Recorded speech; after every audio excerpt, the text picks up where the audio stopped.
Architectes de formation, Pierre Schneider et François Wunschel fondent 1024 Architecture en 2007.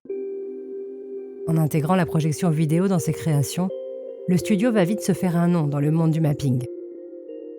Enchaînant depuis les créations remarquées et les innovations technologiques, 1024 Architecture est aujourd'hui une référence incontournable.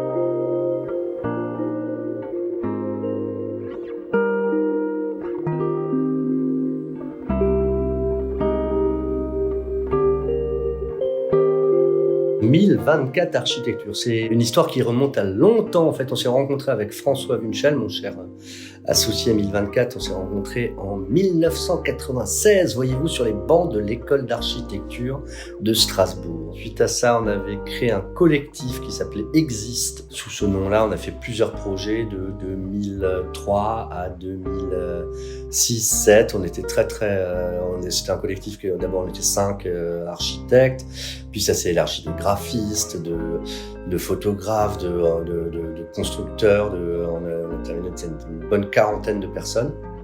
On a eu la chance et l'opportunité d'être invité à faire le pavillon de la France pour la Biennale d'architecture de Venise en 2006. Et suite à ce projet-là, là-bas, on avait transformé le pavillon d'exposition, pavillon de la France à Venise, en pavillon habité, un projet qui s'appelait Metavilla, littéralement Metavilla, et on a décidé d'habiter le pavillon français.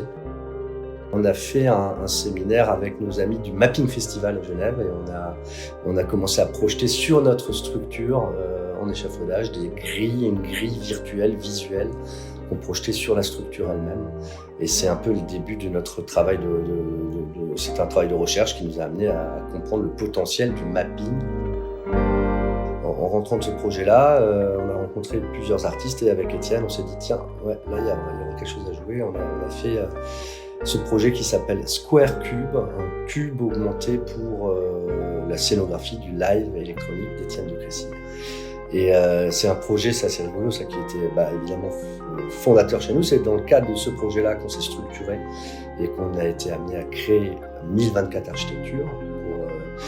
Donc c'était 2006-2007 qu'on a créé la structure, le studio.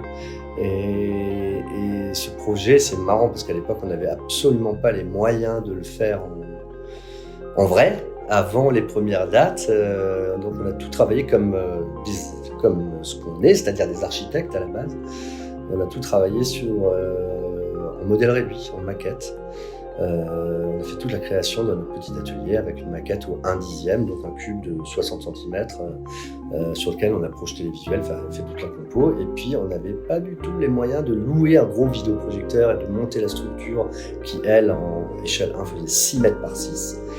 Donc la première fois qu'on l'a vu en vrai, c'était au Transmusical de Rennes, devant 10 000 personnes. On n'était pas sûr que ça marcherait. Je peux vous dire que le jour J, on ne faisait pas les malins. On s'est dit, oulala, espérons que ça marche. L'aspect minimal, graphique, carré, gris. Et donc ça, c'est effectivement dans notre ADN, c'est-à-dire le fait de tramer, griller, etc. etc. Après, pour le noir et blanc, c'est vrai qu'on a beaucoup travaillé uniquement en noir et blanc. Et c'était au début à la fois des partis pris artistiques et techniques. Parce que à l'époque, les vidéoprojecteurs, pour avoir une puissance maximale, c'était le blanc qui envoyait tous les pixels et donc le max de puissance. 2007, on fait le projet avec Étienne, le cube. Et quand on faisait des projets comme ça, il y a toujours 3 aspects fondamentaux de notre travail. L'aspect scénographique, où on dessine la structure, la scénographie. L'aspect contenu visuel et sonore. Là, en l'occurrence, avec Étienne, c'était lui qui faisait la musique, mais dans beaucoup de nos projets, on fait aussi nous-mêmes le son. Et le 3e volet, c'est le programme qui permet de mettre en relation espace physique, contenu visuel et sonore numérique. Pour ces projets-là, pour Square Cube, c'est François, mon associé, qui avait codé un mini-programme qui permettait à la fois de faire le mapping et l'interaction avec les pistes MIDI du musicien. Tac, ils nous envoyaient du MIDI, on déclenchait du contenu visuel adapté à chacun des tableaux sonores. Ensuite, on a fait la boombox, on a refait un petit programme qui s'appelait le boomboxer qui nous permettait de faire ça, et ainsi de suite. Ça fait un moment qu'on se disait, ce serait bien de passer à un autre niveau et de faire un outil plus pro. Donc on s'est dit, on va faire un outil performant, fun, simple d'accès et le moins cher possible. MadMapper, c'est un logiciel de mapping vidéo qui permet de prendre la matière vidéo et de la déformer dans l'espace.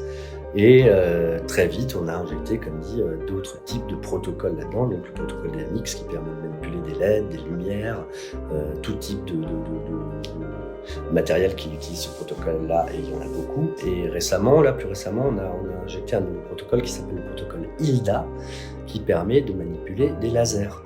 Et donc de synchroniser de manière très fine et avec la même ergonomie qu'on peut le faire avec la vidéo et les LED et la lumière, des lasers, et de faire dialoguer tout ça, de faire dialoguer un mapping vidéo avec un mapping laser.